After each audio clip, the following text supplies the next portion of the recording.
fundamentalisms. We're not freed from them. Every generation thinks they are. Oh, we're free, we're getting less religious, we're getting less caught up. No, it's just the old ones are not persuading us anymore. But there's lots of new ones being sold. And that often they're being sold by people who are not evil or bad, or in fact they're often very kind and very good natured, very smart.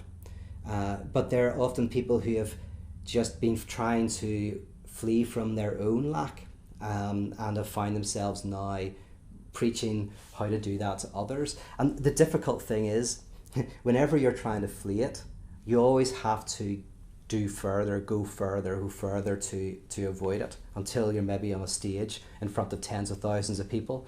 That's the danger. That's why it takes a lot of work, and there's a lot of responsibility to try to take that role. It's not something to do lightly. And what I think should be enacted is a type of symbolic death. That's the enactment. And I've often talked about Kumari as a documentary that kind of like subtly looks at that structure. So if you haven't seen it, check it out. It's a guy who pretends to be a guru.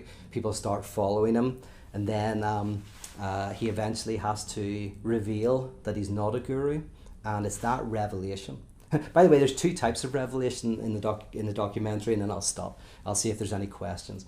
The first is he reveals that he doesn't have the answer, but he reveals he doesn't have the answer in such a way that everybody thinks that is the answer, right? So he says it with his fake voice and his guru things, I do not have the answer. And everybody's like, oh, we do not have the answer. But you see that they're weirdly even holding on to that as if it's the answer. But then the big thing is when he walks in and he's dressed normally, and he doesn't put on a silly accent, he doesn't pretend to be some kind of somebody from India who comes with this truth, he doesn't have a massive staff that he carries.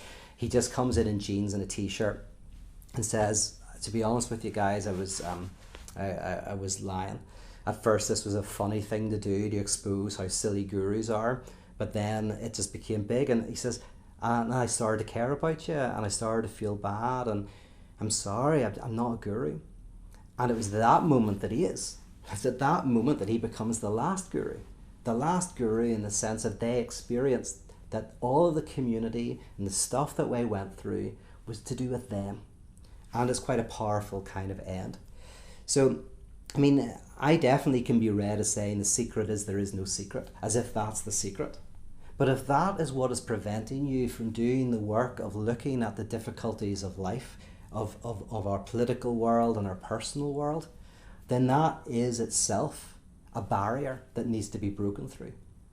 Right? It's not an intellectual thing that you get to the right answer, even if the answer is there is no answer. Right? We need to create spaces, liturgical spaces, and liturgical technologies that are designed to actually help us existentially enter into that space.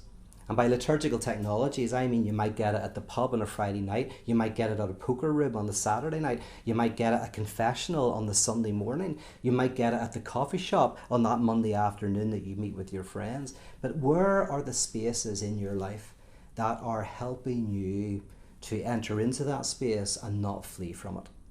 And be careful of anyone, obviously including myself, that would tell you that there's some shortcut to this, because there isn't.